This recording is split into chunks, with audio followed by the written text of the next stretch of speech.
Hi there, suddenly homeschooling moms. This is my first live on my Learning Able Kids page.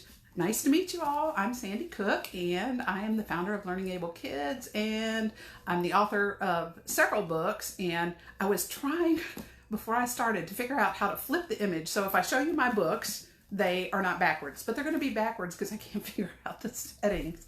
Anyway, I've got Overcome Your Fear of Homeschooling, which is the book we're going to start with. We're going to look at some of the information I put in there about why schooling your child at home is awesome. And I didn't come to homeschooling willingly. I never planned on homeschooling my kids. And in fact, when we started, I cried more than my kids did, literally. I would go shut myself in the bathroom and have a good boo-hoo. So I understand totally you moms who have been suddenly thrown into homeschooling and you don't have a clue what you're doing. And, you know, it makes me flash back to my first year of homeschooling, and my youngest son told me I was the worst teacher he ever had. And well, that was because I wasn't a teacher and I didn't know what I was doing.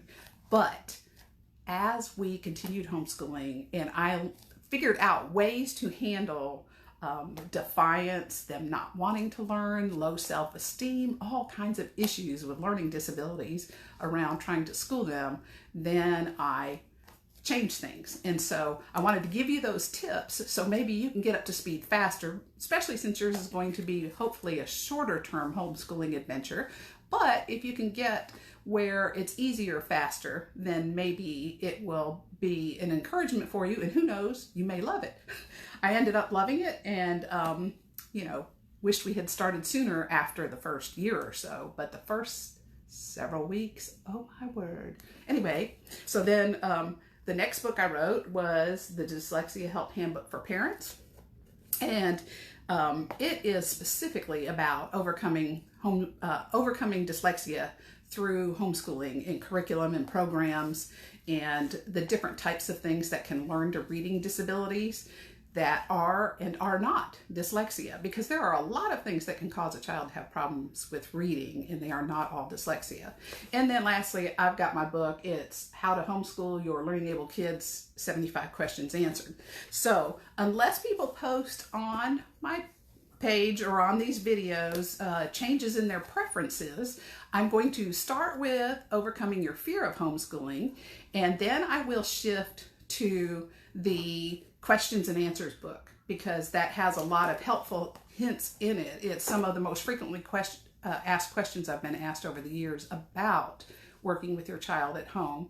And then lastly, if we still have a need and if people are interested, then I would go to the Dyslexia Help Handbook for Parents and share some of the information I have in there. So starting out of the gate, some of the things that you can do to make homeschooling or teaching your children at home easier is to, first of all, not try to force it.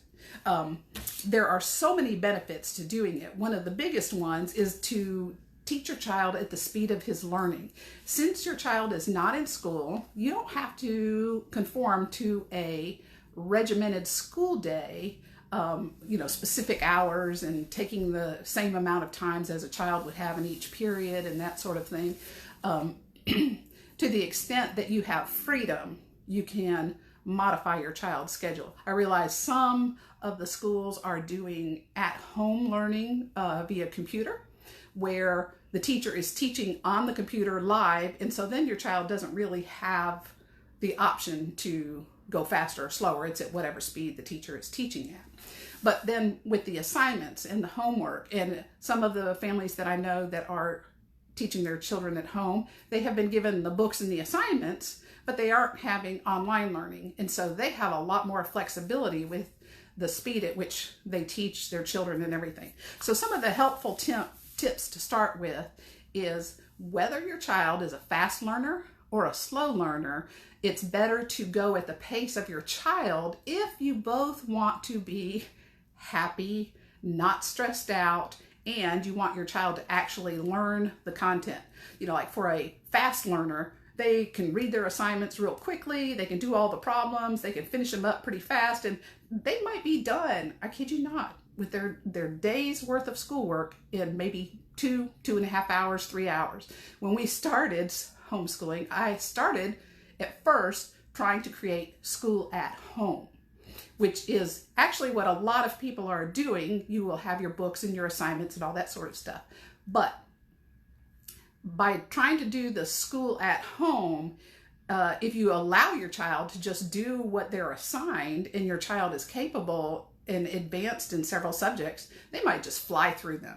So let them go at that speed and don't force them to sit, like at a table or a desk for X number of hours because that's a school day, because you don't have to do that. And then if your child is a slower learner, then they will actually gain more from the content and instruction if you let them take their time to do it. I know it's tempting to want to rush your child so you don't have to spend all that time teaching them, but it's better for the child's learning and their progress, and it's sticking in their brain if you go at the child's speed.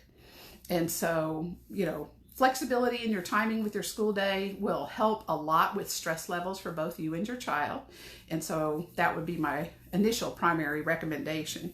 And you can vary the speed by subject. Like your child may be a science ace. He loves science, loves everything science. And I'll tell you too, another hint, if it's not instruction for reading, you can read to your child. So if your child is a really slow reader and you would like to speed up their learning and speed up their school day, then you can read the assignments to your child if the purpose is not learning to read. And that will help your child both with remembering what is taught to him. You could sit side by side on the sofa, read the content to him, look at the pictures, point out things, have a conversation about it, and apply it to real life where you can. And so that is a helpful hint for speeding up learning throughout the day if you have a really slow reader. And then working one-on-one with your children actually helps them learn the material better. And so you can sit and do that with your child, and it'll go better and faster working with your children at home than it does typically in a classroom, because the one-on-one instruction, the child can ask the questions they actually have, and you can go over and make sure they understand what they need to know, and then your day will just flow more smoothly because the child's not having to wait for questions he doesn't have to be answered, and you can answer just the questions he has. You can work with him and ensure that he has understanding. So one of the other things is if you have younger children in the elementary grades, then you will have to sit and work with them on the reading skills, the math skills, and the writing skills. And that's probably one of the most difficult, time-consuming things, especially for kids with learning disabilities. But research shows progress goes a lot faster when kids get one-on-one instruction. And so you have a great opportunity before you to help your child solidify skills that he's right on the edge of learning by working one-on-one with him on those things. And another thing for de-stressing your day initially and going at the speed of the child is to take breaks as needed, especially if your child has ADHD. In the beginning, I tried to make my son sit, but then I learned, I would be reading some of the material to him, and he would be flipping somersaults in the living room, flipping over the arms of the chairs, and just moving all over the place. And one of the things that I came to learn about was kinesthetic learning styles. And a lot of active boys have that. They have to be moving to learn. So it became our practice that if he could answer questions, he could move however he wanted as long as he wasn't really rambunctious, noisy, and distracting. So that's a benefit to your child. If he's an active boy in particular, then let him choose. Let him choose what he wants to do while you're reading. Play with Lego blocks or whatever. As long as he's listening, you can ask questions and find out if he understands. Let him move. One of the things that's really helpful for buy-in with kids is to say, you can pick anywhere you want to do your schoolwork in the house, but if you need help, you need to come find me. And so that's helpful too, putting the child somewhat in charge of their own learning. And the biggest key there to reduce the stress in the beginning is to avoid artificial time frames. Don't force your child to get all of his work done in X number of hours, because that just adds to the stress that's not really necessary. And you've got all day, especially under these circumstances, I'm sorry to say. So I know you don't want to spend all day doing that, so I don't really mean all day, but I hope that makes sense as far as allowing variability and flexibility and working with your child at the speed that they learn, so both of you don't get frustrated. And in the coming up segments, I'll talk a lot about different things that help with happiness and dealing with defiance and outright refusal. We had problems with my son, who was very frustrated as a learner by the time we started homeschooling, because he had gone off to public school as a happy-go-lucky, happy learning little guy. He learned so much when he was at home, but then he did not learn through the lectures at school and the books and the words and all that sort of stuff. So by the time we started homeschooling, he didn't believe he could learn. And so he would outright say, I can't do it, and he wouldn't even try. So we had to institute some measures there to encourage him. So we'll be going over the different tips and ideas over the next week or two, or however long I end up doing these series of videos to help you all. And so please, if you have specific questions about managing something or handling the schoolwork, or what can you do to help your child with this, that, or the other, please feel free to post those questions.